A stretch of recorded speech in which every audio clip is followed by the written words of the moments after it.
Hello and welcome to another Spicy Web podcast. Today we're going to be doing something a little bit different. This is more agency lifestyle content. Look at your cheeky smile. Internal, yeah. Yeah, so this is actually very interesting. We'll hopefully say things that are of value and we release this. But Andrew over here, Blondie, he's a bit of a traitor. He'll be leaving Spicy Web. And we thought this is actually a very interesting topic. This is both for agencies and clients because we hear all the time from people that come to us that, oh, I'm on my third account manager or fourth account manager and that sort of stuff. But this is the first time we've had to deal with this in 5 years since Andrew started. And I guess we'll talk about, a bit about what's going on, why we're doing what, and also, a bit of an exit interview as well. To hear from Andrew where he's going, why he's going, and what I did to piss him off. But let's. I also, the reason David's here is A, I think he's making a really good host, and B, make it a lot less of a boss grilling his interviews. We wanted to kind of like give an insight of both worlds where, on the one hand, I have been working at different agencies in the past and I know how account handovers internally can go and how they should go and what went wrong. And I think for us, because what we did is, Andrew proactively reached out to all our clients and the clients he's working with to just obviously announce that he's leaving us.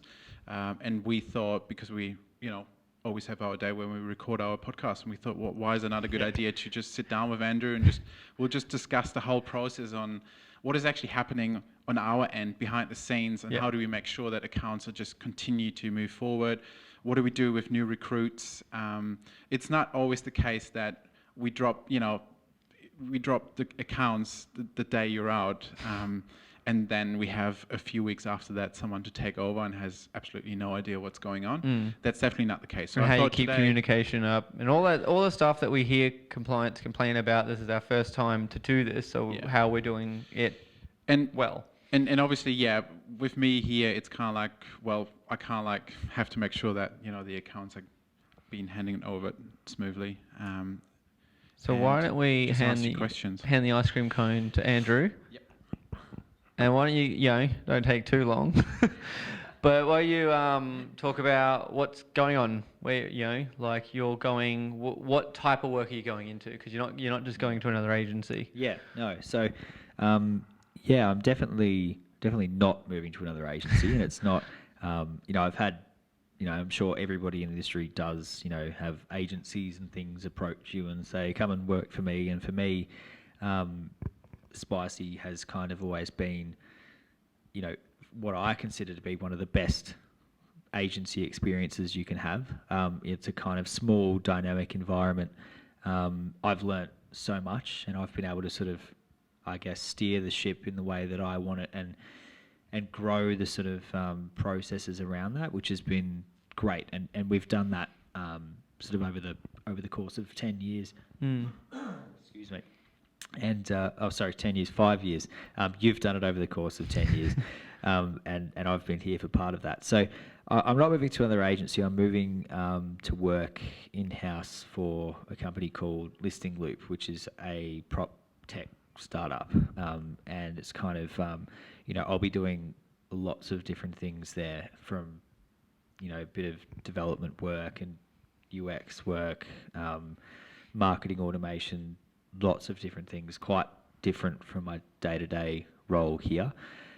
And that's kind of the point. And I think my sort of reasoning behind it is that I sort of understand that I'm quite young and naive, and it's just something that I think I want to explore and sort of grow my knowledge base there. The other side of the desk, I always call it. Yeah, exactly. Agencies are on this side of the table, you'll be on that side of the table. Yeah.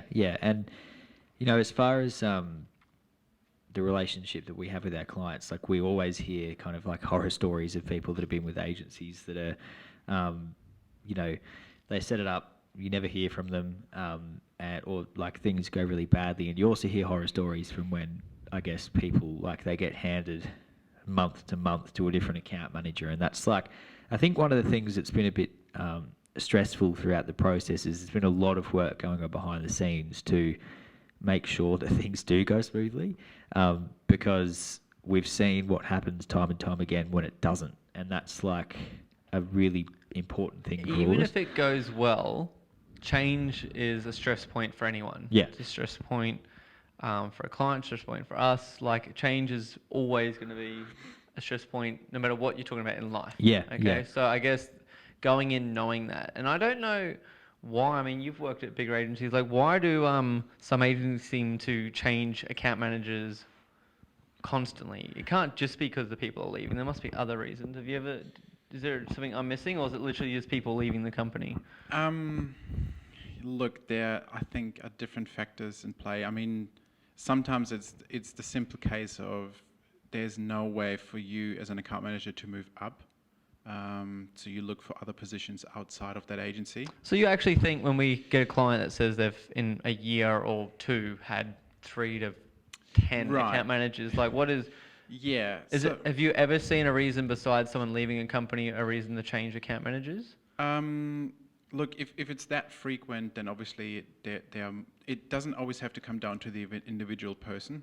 It's sometimes that obviously I've never seen an agency run smoothly in the way that every account manager has not too many accounts on their plate. And usually it happens that it's not like the account manager comes on board and then get hand-selected clients, fitted to the skill level or to the industry knowledge. It's more that, hey, we have someone leaving, in that account team, you need to take half of their accounts over. And, obviously the last thing an agency wants is to kind of like openly admits that, hey, that person is leaving, and you are getting moved to a new account manager. Look, I think it's hard to answer. It depends on the big agency sides. And Don't you find it interesting though? This is a very good point though.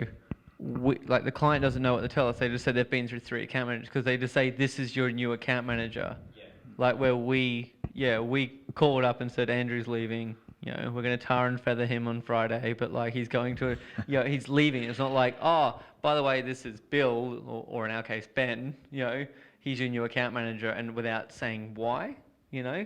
And I think when you don't say, you're naturally leaving you're letting them fill in the blanks, and to be fair, what does your mind go to? Like, Yeah, well, no, exactly. that they're left. Look, I've been surprised by the reactions of everybody that I've sort of told that I'm leaving and why, and the surprising thing has been that nearly every single person has understood it, and every single person has been happy for me and like extending onto the clients as well. And I think, I mean they've, I would love to have told them, before I even knew, because I want to give them a heads up that the change is coming, but at the same time, I think the bar is set pretty low from what we hear out there sometimes, and like it's been a fantastic journey, like throughout the 5 more than 5 years that I've been here, and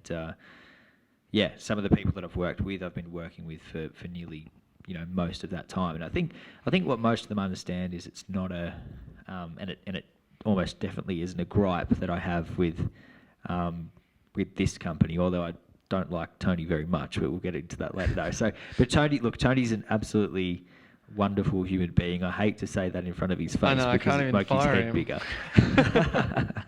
But you couldn't ask for more than he's everything you would want in a boss. He's genuinely compassionate. He cares more about he cares more about his staff and his clients than he does bottom line ultimately. Which is He's a why good human being. We don't have any food. But all right. Enough. This isn't a love fest, and there's no gun to his head. I can be a little bit more honest. I mean, you could be more honest, but no, it's definitely true. But I would be interested to know right now, just Andrew, I think we heard about your decision 6 weeks ago. Mm-hmm. Can you just tell us what has happened behind the scenes in the last 6 weeks? Just, tell us a little bit about, I mean, obviously, we need to probably clarify, in most agencies, not in every agency, but the account manager is just in charge of managing the account, does reporting, and just have a really good communication with the client itself, but then people who actually do the work, technicians, Yeah. Specialists, they sit with a different team, and they usually never get exposed to the client because their task is to work through a backlog of work. And they're probably rotating in the background without you even knowing. Yeah, but also, it just makes it smoother because they always know what needs to be done if there's a clear goal. But for you, Andrew, the main difference for all of us here is that you do have your own client within, the agency you work with directly and report to, and you also do the work. So for you, you kind of like have to say goodbye to two main areas. So maybe just share for anyone who's just watching in what actually happens. Like, tell us a little bit about the process. Well, yeah, I mean, first of all, from a account management perspective, it's what we refer to as account management is obviously a hybrid of both, like doing the technical work, making strategic decisions with the client, then you go and actually implement those changes on the account, and then we will have regular chats with them and come back and report on what's happened. So it's a very kind of, I guess it's sort of straight from the horse's mouth. You're hearing from the person that, there's no kind of, we'll have to go and ask so-and-so in the technical team to see what they think about that. It's always very responsive.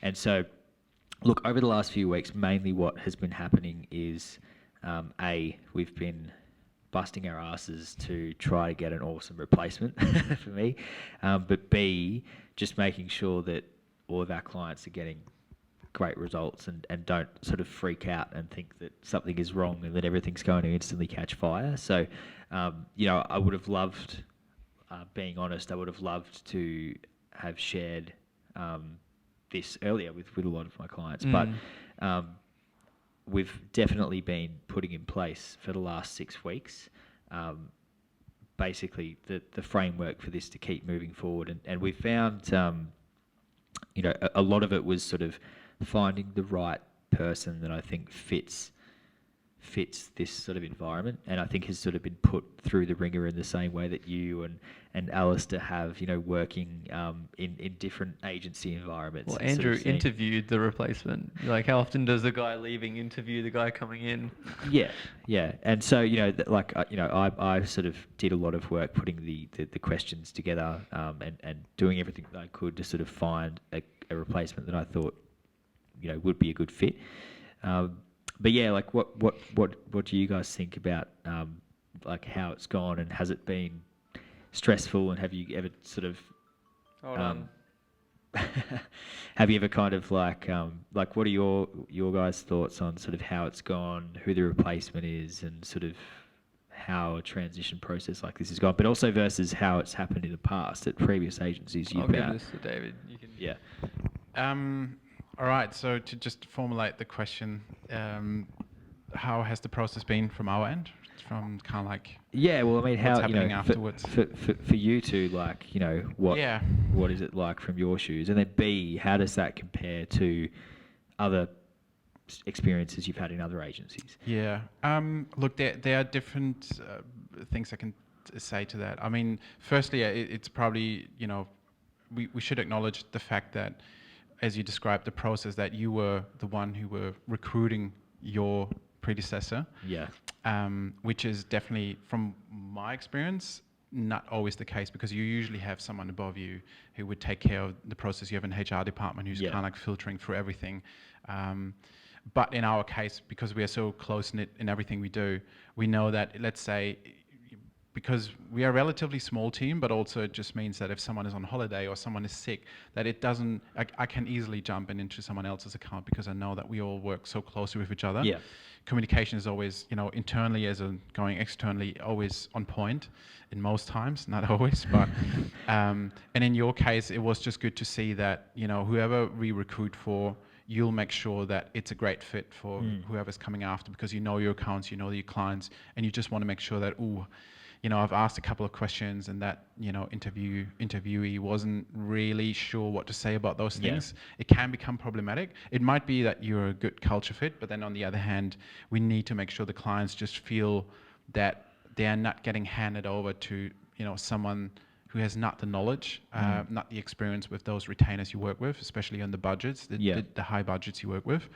But on the other hand, Tony is just making sure that it's not a single decision of one person in the company or the owner or the founder of the agency. It's just like making sure that we as a team, because I have to work with, the new recruit, all the clients we work with, and it has to be a very open process for the new as for the old person. And, that was kind of like something I noticed is completely different to, let's say, bigger agencies, because there's no time, there's no resource for that, to be honest.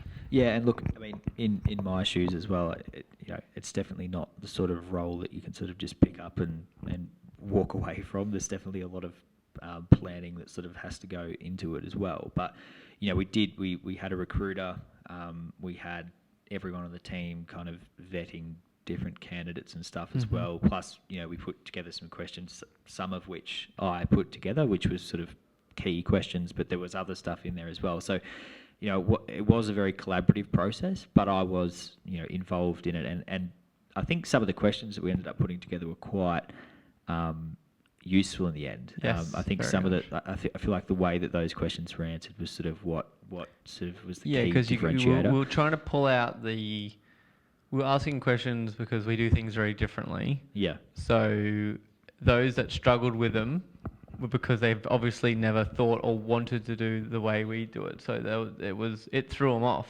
like, oh, that's not that important. It's like, well, that's all we focus on.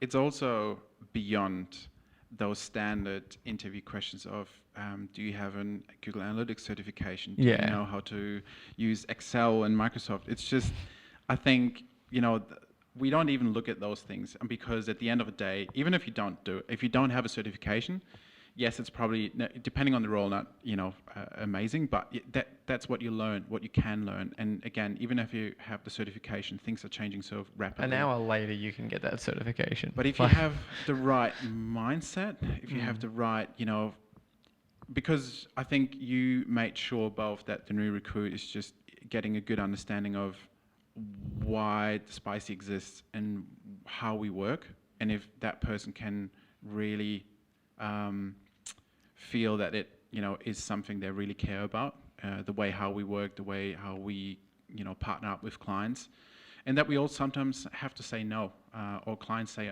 no to us for certain things, but we're very open about that, and we try to make it both work for our clients and for the team internally, so that no friction points, or at least the least friction we can get within our company. Yeah. What about in the technical side? What do you think? If someone's here and they've got like an account that they've been through account managers, like how would you know whether they're doing well? Yeah, it's good. It's a good question. I think and it's becoming, probably increasingly difficult to see sort of who's doing what, and given that things are becoming much more automated than they ever were in the past.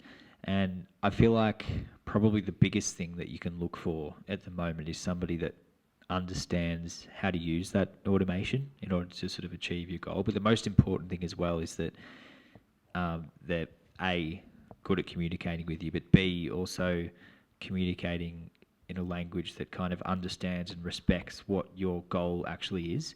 I think a lot of people are talking about, and 5 to 10 years ago, people were talking about distraction metrics like clicks and impressions and even, conversions and things, and people still are. You really, somebody that's on the ball should be having sort of a frank discussion with you about how this is impacting the bottom line of your business, and how if we achieved this result on the website, if we had 10 people complete an action on the website, how many actual sales did that lead to? What was the effect on the bottom line of your business? Those are the questions that people should be asking. And so it's more, the technical side of it is becoming very sort of merged with the strategic side of it, and you can't have one without the other. You can't have somebody that's a good technician without actually understanding what this does to the bottom line of your business and understanding the structure of your business and how this how your business actually makes money. Because without that, it's just statistics on a screen, and that's the really important thing that we looked for throughout this process, was the fact that communication is key, but also understanding someone's business is key, and the technical side of it, in my opinion, would be less important than actually being a good somebody that can understand your business. Yeah. The technical side of it is still really important. Which, I mean, we brief, like Ben, by the way, is who's taking over Andrew. So, Ben gets briefed, he gets to talk with you and all that sort of stuff in the background. Obviously, you got documentation and notes and all that sort of stuff. But, like, why do you think, because we just heard this the other week from a client with another one of their partners about, like, literally, like, the agency had a new account manager join, and then just it was silent. It's always communication, which is hilarious. That's always the issue. I feel like a client is very forgiving if things aren't working out, if you're on top of it and you're communicating with them often, because as long as you're obviously explaining why, and they are happy with that reason, obviously you can communicate well, and they still aren't happy. And that, to be fair, if it's fair, it's fair. Yeah. But like, I don't understand, like, what's going on in companies when it's just like as if the new person's ghosting you. Like, why are they not communicating? I yet to understand what's going on. Well, it's it can be that it's not deliberately ghosting. It's just that there's so much workload at hand that sometimes whoever shouts the loudest gets the most attention. That's what can happen, and you get just caught behind, because some clients honestly just kind of like, they don't want to put more workload on you. They just want to probably wait for a little bit and then see if you proactively reach out, and that way it just signalizes that you are actively working on the account behind the scenes without really have to micromanage from a client perspective. But it's hard to answer, I guess. Yeah. It's down to the individual. But I think, as a team, if we see that someone falls behind, then we try to understand what the problem is. Is it too many accounts? Is it that we perhaps have a client where the goal and our mission is not really aligned? There might be a few things that, something's causing friction because the budget we're working with, the skills we have, is not achieving what is, requested from us.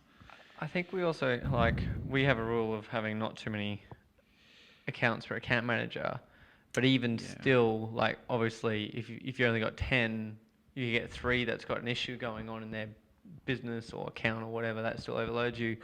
We did this the other week where if someone else, everything's cruisy, they jump on and actually start not doing the talking bit, but doing the behind the scene audit bit and that sort of stuff. So it's like, that also helps. So it must just be because when a new account manager comes on, they've got, we have a cap of 10, but I know others, it's like 50 and stuff like that. Yeah, but we definitely, we share resources occasionally when we've got spare resources, but our account managers are technicians and account managers. So they're not, they're a hybrid of the two, and I think that's the most effective.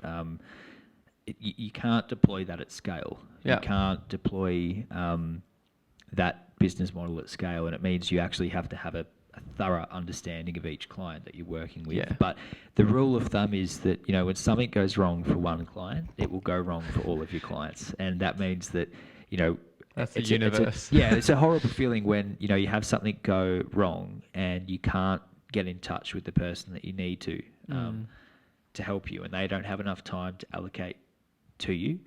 And I think that's the situation that a lot of people do find themselves in, and I think it's just because of the way that things are structured. And oftentimes, the account manager that you're actually talking to doesn't have the answer. They don't necessarily. Yeah, they got to go get it from someone matter. else, which delays it even more. No, okay. Well, we're probably coming up on time. Any final remarks or thoughts? Look, I guess my final remarks would be, I guess throughout this whole process that I'm surprised at sort of how I guess people have reacted and supported me as well, but also I'm sort of proud of the team for sort of rallying together and really sort of nailing down this recruitment process, because I think it is genuinely going to lead to a very kind of smooth transition. And I'm so glad like we found the right person. It's and look, I think Everyone was like on this, like everyone was running around, like, Well, you guys seemed like quite stressed, for lack of a better word. Where I was like, nah, it'll happen. We'll get the right person. Don't worry about it. yeah, I mean, it's stressful for one side. That is the one side who is going to stay and continue with the business side of things. And Yeah. obviously, and that's usually what you see, especially in larger agencies, because there's no real, you don't have a deep connection with the clients, and sometimes the teams have changed already, that you don't have any team members around you would probably want to wish well anyway. It sounds horrible, but look, honestly, that's probably most of the cases, because there must be a reason you leave. And in your case, it might be completely different than in someone else's. But look, we were I was nervous because I really wanted to make sure that we continue doing great work, great people. And obviously you can't do that if you don't have the right team behind you, beside you. But yeah, look, I hope we can sit down in a couple of weeks' time when you are at Listing Loop and we have Ben here, and Ben tells us a little bit about the other side of things, like getting started in your first weeks as a completely new, account manager and strategist. It'd be cool to hear what he has to say. Yeah, and then he can just tell us if you have done a great job. Yeah, to be honest, we can Andrew's just roast notes you. are incoherent. So and I think, look, with the podcast episode today, it's just like, it's good that we kind of like can use that as a platform to just share our thoughts on that one. And I hope in future that you might be coming over for a coffee and we sit down and you just tell us how Listing Loop goes, because I'll pay this time. Oh, really? Yeah, I doubt that. So, and again, and that's that's how the world goes around. So yeah.